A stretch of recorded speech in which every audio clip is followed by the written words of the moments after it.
Thank you for having me, Senna. Good morning to you. And I'm hoping that yesterday you made time to listen to the press conference that Attorney General addressed. If you did, what are your observations, preliminary observations? Thank you, Senna. I'll start by saying that accountability is part of our democracy. So when you are given any position, you should know that a day will come that you will render account of all that you have done.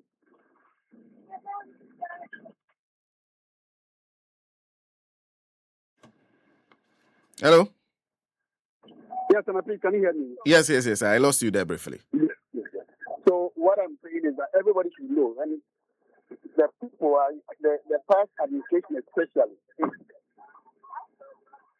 and even the stretches, the current administration should know that they are accountable to the people, even whilst they are in office. It shouldn't be the case that one is called to account for his stewardship only when he's even left power. So I am happy about what is going on, that everybody will get the opportunity and then render account to the public through our court system if need be. But I must say that I am totally disappointed in the way and manner the Attorney General of the Republic of Ghana is handling these issues. Initially, I felt that he was new. There was a lot of pressure. He needed to impress. Let me be very blunt and say, party people. But as he said, that he doesn't want to go down as an incompetent Attorney General. I believe that is what he is doing at the moment. He is the Attorney General and Minister for Justice of the Republic of Ghana. He is supposed to do good to all manner of persons, irrespective of where you are coming from. In our jurisprudence, what we say is that a person is innocent until proven guilty. Who proves a person? A competent court of jurisdiction. Is the Attorney General a competent court of jurisdiction? Certainly no, he cannot be. So the position that he has occupied, he should know, or he ought to know, that he is there for the accused person as well as the Republic. All that he's doing, in fact, if you listen to the press conference that he gave, every move that he made, every statement he made was clear that the people were guilty. He used certain words like criminal enterprise, criminal activities, a whole lot, meaning that to him, he has concluded the matter. That is very bad. He has to be condemned. It doesn't matter where you stand. But you see, it is a democracy that we are building. And what he's doing is dangerous. What makes it dangerous is this. Now he's painted a picture to the whole world that all these people that he mentioned are criminals. He's given his side of the story, which I would say it is one-sided because that's the investigation he made. I am not in any way saying that what he's saying is not the truth. But you see, the position that he occupies, it is most likely that he will be fixated as finding fault against the people he is investigating against. And in doing so, you will not avert your mind to the defenses the other party will also be having. So to have a press conference of this nature and even make a statement that the NPP said so and so and so. Are you fighting the NPP? Are you there for the NPP? No, certainly not. You can be doing certain things, but the utterances that are coming out should let us at least have some confidence in you. So it means that you are there to fight a section of the public. Look at what he's doing as far as corruption that are related to the tenure of NDC is concerned. A whole Attorney General has sent to a private legal practitioner who is defending people who are alleged to have committed wrongs against the state. How? I am so disappointed in him. in the way and manner he's handling issues. Defending. And so I'm not surprised. Okay, I understand everything you said, except the one where you said he's defending people. Clarify that. Yes. Why should it be the Attorney General who comes out the Kwabnado matter? I think he spoke about it yesterday. He did it in the past, and he's trying to still justify why those people should not be in jail. That is not his duty. If there is any explanation, why is the defense lawyers not coming to tell us? But the Attorney General, in a matter that the court has signed prima facie case against the people and has asked them to open their defense, he said, I filed nolli prosequi. He filed nolli prosequi. It is your right. Tell him explain. The first time he explained nolli prosequi, I was another station, I think Angel or something. And I said, to me, there was no need for him to come and explain. But the explanations that he's giving is making some of us lose confidence in him. What I believe he should have done or he should be doing is to, yes, inform the public of what you are doing. So you can come and tell us that, oh, yes, Mr. ABC, we've investigated his issue regarding this matter, and what we find or what we found was that an amount of money has been embezzled. Why do you, even journalists, when you are reporting matters, you use the word alleged? You can say, Mr. A is an alleged criminal. This is the Attorney General of the Republic. So for the purpose of clarity, you are saying you do not have an issue with him addressing the press on this kind of issues, but the choice of words for you. Yes, I don't have an issue with him informing the public. That I would say is even his duty. Let us know what is going on in the country. Let us know the investigations you are conducting. But the choice of words now, as he speaks, he has found them guilty. And he told the whole public that those people are guilty. And now he's presenting them to the court. That is why elders will say, you don't pull the feathers of a bird and then show it to an elder person and ask him, what bird is this? It is the feathers that the person will use to determine what kind of feathers, what kind of bird it is. So after all that you have done, you put the person before a court of competent jurisdiction. Should the court find that the person is innocent, what kind of image are you creating for the judiciary in the eyes of the public? You are the number one lawyer in the country for the fact that you are the Attorney General of the Republic. And the judiciary, their position is such that they cannot come out and defend themselves. So usually it is we, the lawyers, that will come out, the GBA that will come out and defend the judiciary. Okay. But our number one person is conducting himself in such a way that he is twisting the hand of the judiciary. In a way, he's in quotes. I'm not saying it's about what he's doing. If I am a judge, and the judge is also listening to these things, and he has listened to this chronicle of, before you even put the person before the court, the judge's mind has been tainted. So you can say, oh, it's alleged that so. But still he keeps on. When it has to do with people related to NDC, he rushed in to defend. Can you give me one instance where he has found an appointee of an NDC person guilty or called him criminal before? That is not how we build a democracy. I am for what he's doing in as far as he's letting the public know what is happening. But the populism approach or the populist approach that he has taken, Shana, I can tell you, I don't see this Attorney General surviving in office for the entire period, the 4-year period of President Mahama. Why do you say that? People will be fed up with him, and the president, that's what I see. People will be fed up with him. Yes, because you see the impression he gives to the public. You remember at the point he tried to tell the public that I think a certain amount of money was taken from an account and put in a private account, blah blah blah. But when he was finally charged charging them, all those things were not inside. You think it gives confidence as to the work we are doing? No, it doesn't. So I support him that we should go for our money. But the way and manner, he himself has been a lecturer for so many years. He himself has taught us how our processes run. So why is it that he's been given the power to act now, and he's behaving in such a manner? It's rather unfortunate. I'm not saying he's not competent.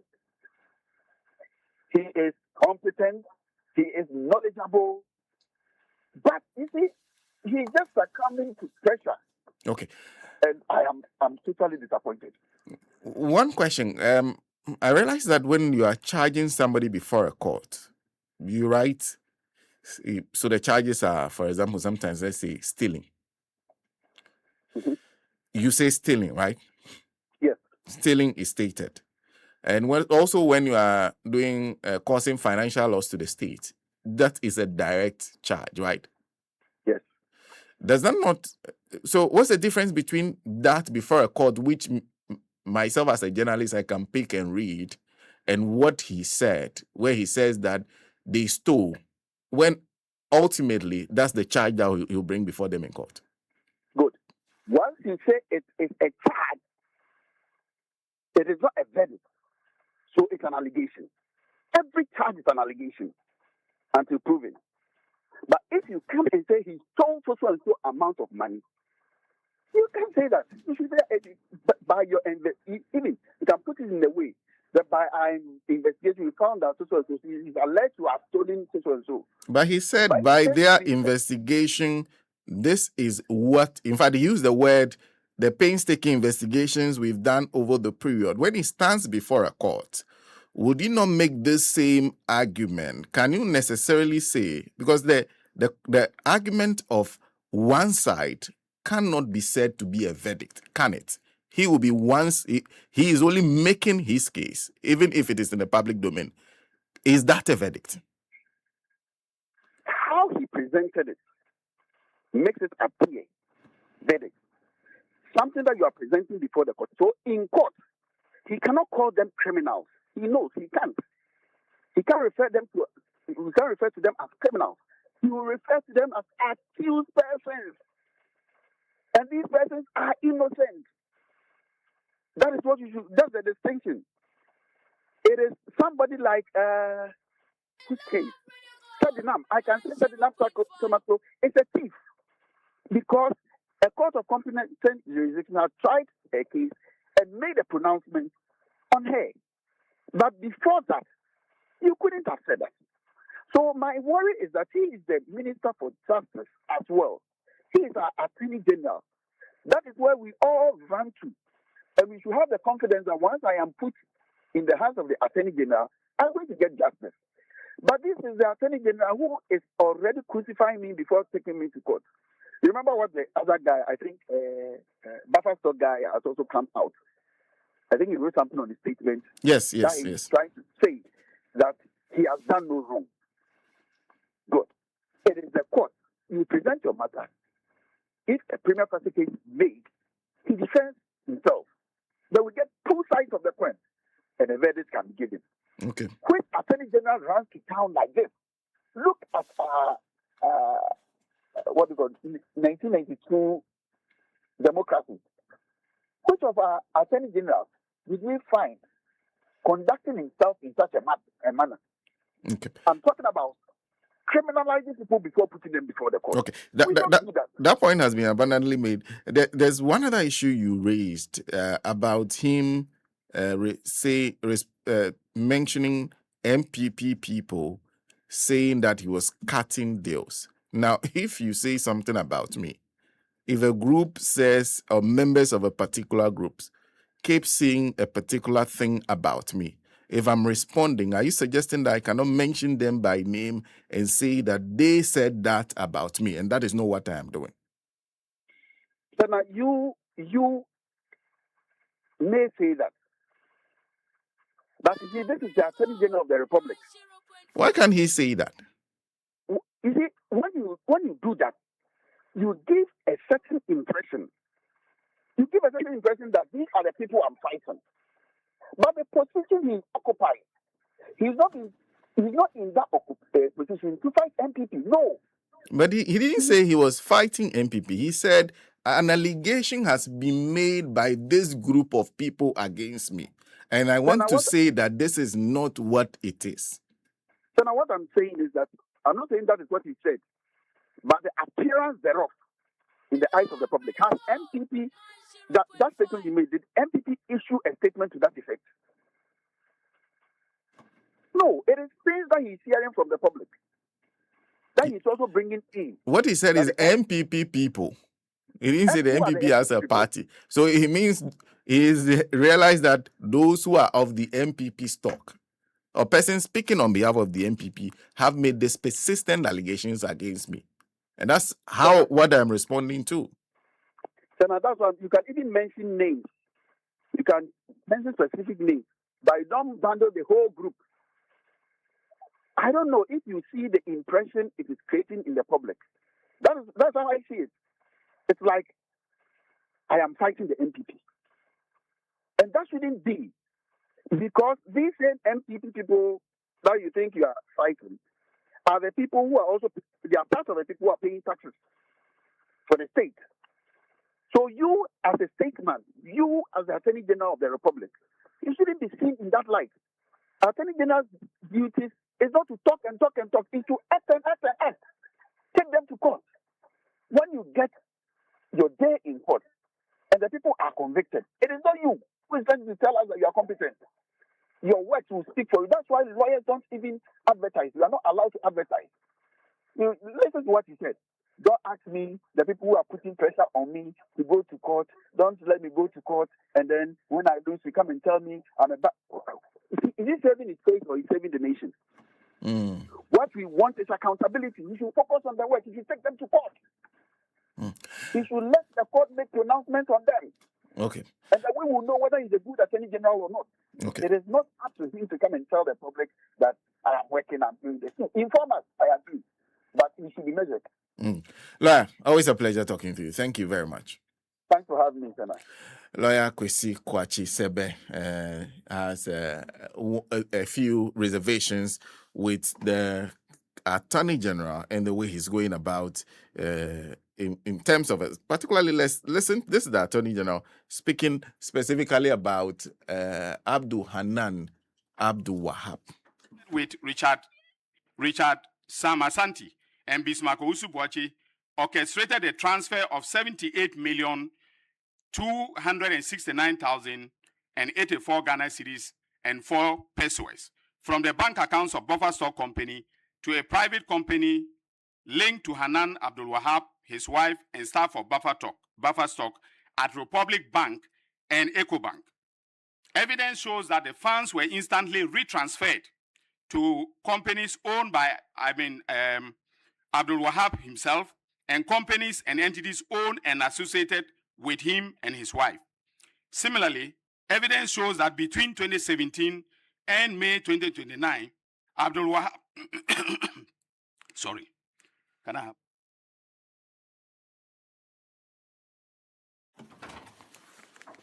He had to drink water for a while, so that water took a while for him to finish drinking the water. We'll continue to share with you exactly some of the things he said. But in the meantime, I can describe what I'm seeing. I see Engineer Kojocho Mboafo.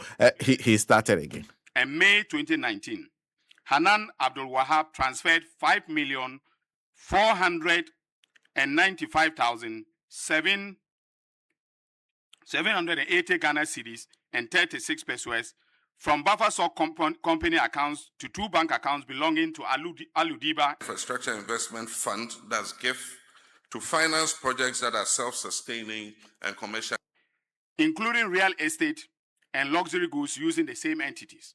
The entities in question are as follows: Alkani Enterprise, Aludiba Enterprise, Energy Partners, Farhauser Ventures, Farhauser Company Limited, and Aludiba Foundation. And also, and more importantly, Sortina Enterprise, owned by a third party connected to the couple. So Sortina was owned by Atieku Apau, who was then the Northern Sector Manager buffer stock. Bank documents obtained by EOCO revealed that within the period that the suspects operated this criminal enterprise, Mr. Abdul Wahab and his wife and their entities became the largest depositors at Republic Bank, and the branch was at Labone branch.